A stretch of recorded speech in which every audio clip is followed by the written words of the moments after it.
Okay, well, welcome back to part 2 of making the new woodworking apron. What I'll do is do the embroidery and show you how to countersink it into the apron, and then we'll put the back on the apron, put the straps on, turn it inside out, and everything should be absolutely marvellous. So enjoy the rest of the video. Look forward to your comments. Next thing, I think we'll do some embroidery and we'll set that up. I'll work out what, if Sue lets me, what font I want. We'll do the embroidery, then when that's done, we'll cut a oval in the front of the apron to put the embroidery in, or put a border around it. Then we just got to put a backing on it and make the straps. So we're getting there. Okay, this is where the magic happens. She just looked up, going, give a camera a shot, give me a smile. There you go, there she's smiling. But she's cleverer than me, I can't do this. Just drop the camera, there you go. So once this is done, it should start doing masterclass now.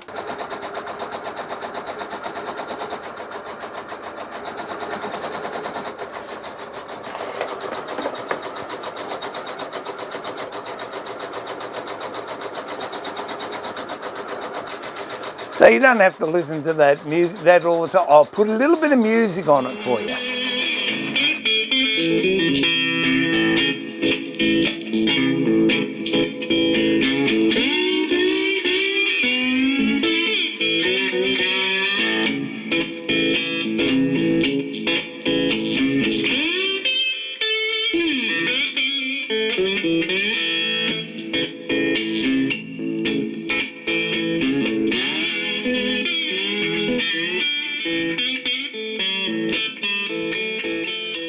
Okay, so back down the shed now, and this is what Susie's made. Woodworking masterclass. Thank you, darling. So good. Now what I want to do is make an oval that I can put over the top and then do a tricky little thing, frame it, and then actually inset it into the apron. Very similar to this. You can see it's actually in behind the apron itself. It's not put on front and just sewed on. It's behind it, and there's a little border around it, which is pretty nifty. So I've got to make an oval for that. In the old days, what I used to have to do was get a piece of paper, A4 or whatever, fold it into 4, and then measure half the distance of the length of the oval I wanted, and then half the height of the oval. Draw a right angle section in there, and then carefully, using French curves or freehand, draw the arc from the length to the width, then cut it out with a pair of scissors. When you open it up, there's your oval. And I'd stick that on a piece of cardboard or masonite and cut it out and use that as my template. A little bit later on, when Image came around and Photoshop, you could actually put the sizes of the oval you wanted, and then you print that out to size, stick it on the A4, and away you go. And then when it's printed, again, once again, put it onto a bit of masonite or perspex, cut it out, and off you go. But now I'm spoiled. I have one of those, an Omtech laser machine, and it's absolutely brilliant. So that's what I'm going to do. I'm going to go over there and cut the oval out of some perspex. I much prefer working with perspex because then I can actually see through it rather than having an opaque shape. Just go into Lightburn, that's the software I use. And I've determined I wanted it to be 230 long and 170 wide, the oval. So I just pick a circle, draw any circle, doesn't matter. Come up here and change the length of it. And now I want to change the height of it, which is 170. Okay, so now I'll highlight that, lock it so that it doesn't change. Now I've got a sheet of Perspex, which we'll put into the machine. Now I just press start. And here we go. Awfully clever things, these.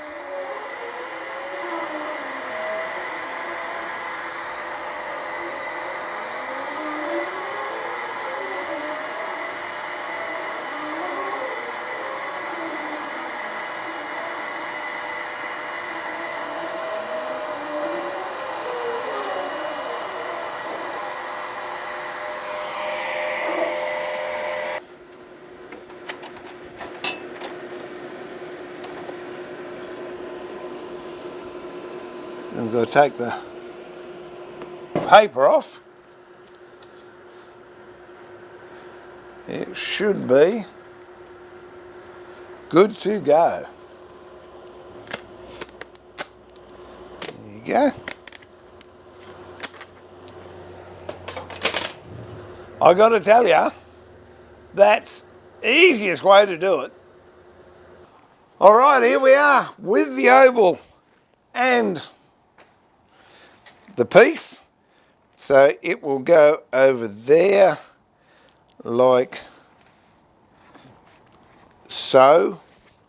I don't know if you can really see it there, but what I want is a piece of fabric to border the outside of this, and then I can put this in behind it. So what we might do, go back up to the sewing room and I'll show you how that's done. So I've measured it from both sides. So this is central, and I now have that oval drawn. That can go over there like that. And now I'll put this back in the position. As you can see, I'm picking the fabric up to make sure that it lines up with where I had the other oval. Now I'm going to draw circle around, or circle, oval around there.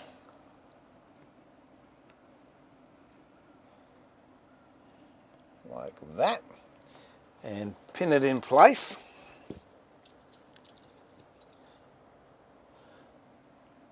Be careful not to move it. Okay, so what I'm going to do now, 2 rows of stitching. One is going to be follow that line as exactly as I can. Then the other one is going to come in about 1/2 inch, and I really don't care how accurate it is.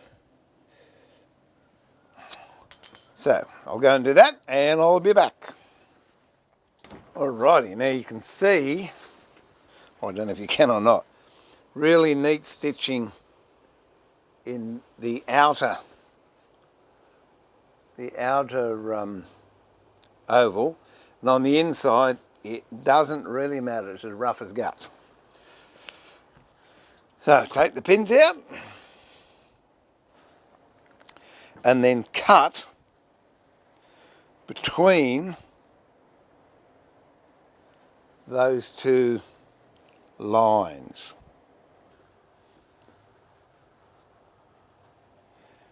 Outside line, which is the one you want to keep. So get as close to that as you can. You don't want to get so close you cut the stitches.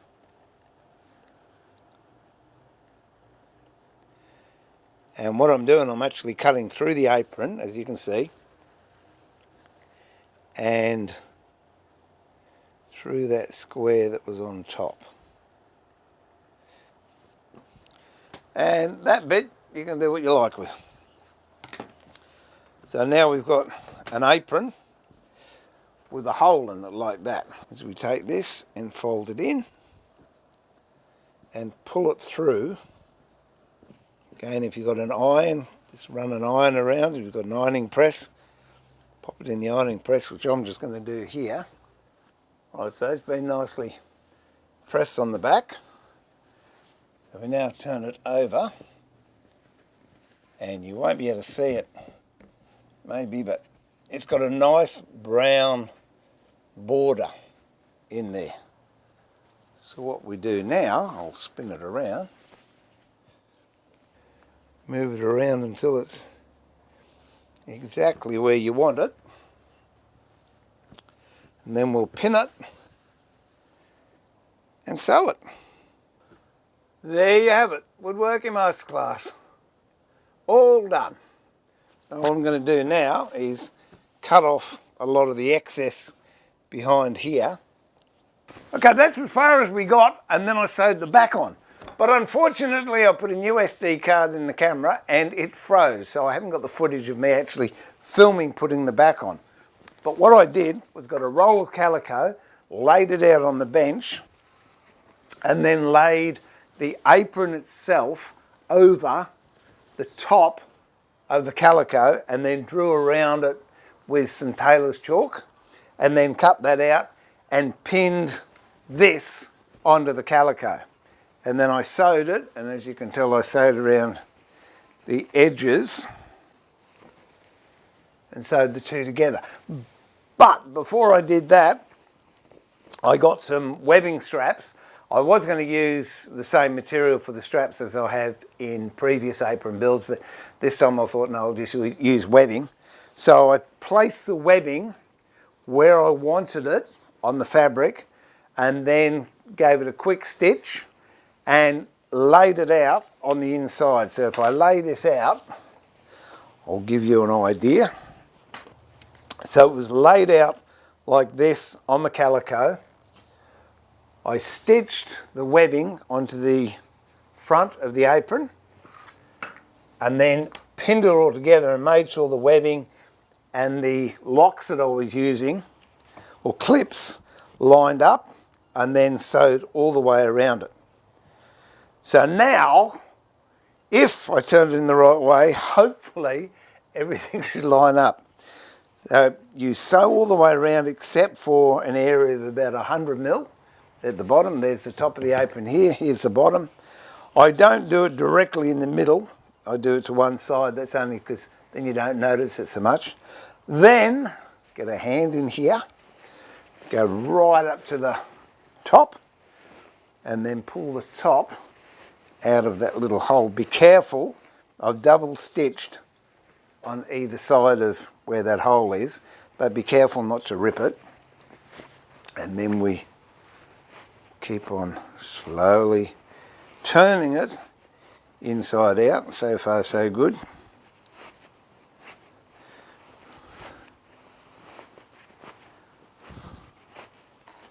Nearly there. It's looking good so far. There are the straps, and as you can see they're sewed, or sewn I should say, into the apron itself.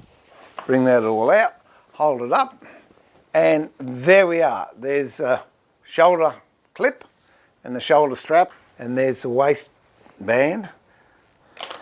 And this part here, I won't show you, but I'll tell you what you do.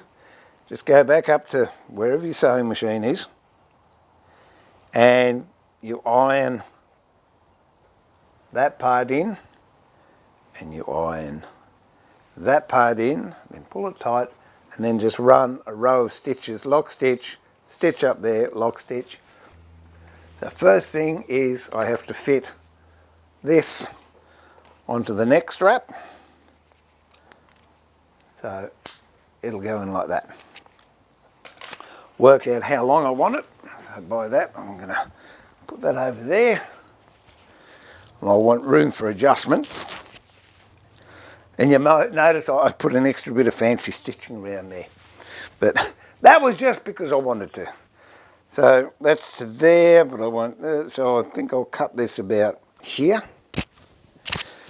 Now if you're going to cut webbing, if you use a pair of scissors, you're going to have to get a cigarette lighter or something and just melt the ends or else it's going to fray. What I've got is an electric knife and it cuts it and seals it at the same time. So we'll just use this and let's see, we'll cut it about there.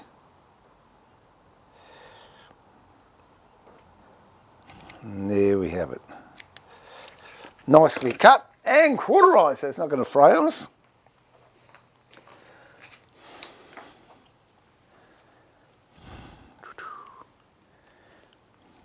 Put it through the clip like that.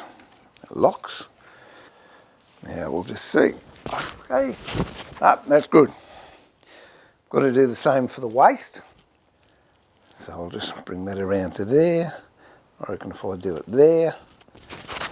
I'm just going by feel here. I'll make it a bit longer in case someone else wants to use it. So basically these knives they use a lot in chandlery work on ships. That locks in, so let's see if the apron works. Bit big, but that's all right, I can adjust that.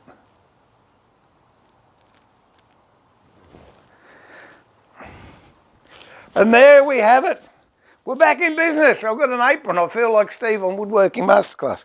And pockets, a good thing. So that's it. This is a flash embroidery around there. There you go. Anyway, that's it for me for the moment. Thank you very much. I've got the apron. I'm looking forward to actually making a project now. And this is going to be made specifically for TV. It'll be shown in Melbourne, I think, Digital 31, 44 in South Australia, Apple TV, Samsung TV, and of course, I'll release it on the Woodworking Masterclass YouTube channel. But along the way, what I want to do is share with you some trials and tribulations of what goes on when you're actually trying to do a TV series or make something behind the scenes. What goes on, the catastrophes that I will encounter, the disappointment, the frustration. But just to give you an idea that sometimes things don't go as they're meant to go. So I look forward to having your company in the workshop and at the workbench very soon. Till then, remember to keep it sharp. And more importantly, keep it safe. Look after yourself. Be kind to each other. And I'll see you soon. God bless. Bye for now. Well, g'day. I just thought I'd give you a little bit of a sequel. I'm starting to sharpen, so everything's all nice and sharp when I start the new project, which, as I mentioned before, is the harp. But the apron that I took great pains over videoing and making to share with you, because I couldn't find any camo material, I just finished the video and was about to process it and upload it, and my darling wife found some cam. So that afternoon, straight in the sewing room again, didn't have the cameras on, but made myself a legitimate camo apron for Woodworking Masterclass. Nothing wrong with the other apron, but I just feel more at home with this stuff. And then this afternoon, she came down and said, oh, look what I found. Even more camo, different design. So I'm going to hide it down here in the tool shop, and if I need another apron made, I'll know where it is. Please take note, I'm putting it in the bottom drawer of one of my tool trolleys. Just in case I forget, please, someone let me know. Anyway, I'm back to sharpening. I just thought I'd bring you into the loop on that, because if I started doing more seasons or more episodes and you, well, what happened to the apron? That's what happened to the apron. We found some cam. I made myself a cam one. It's got pockets too, just like the other one. So happy with that. All right, see you in the next video. Bye for now.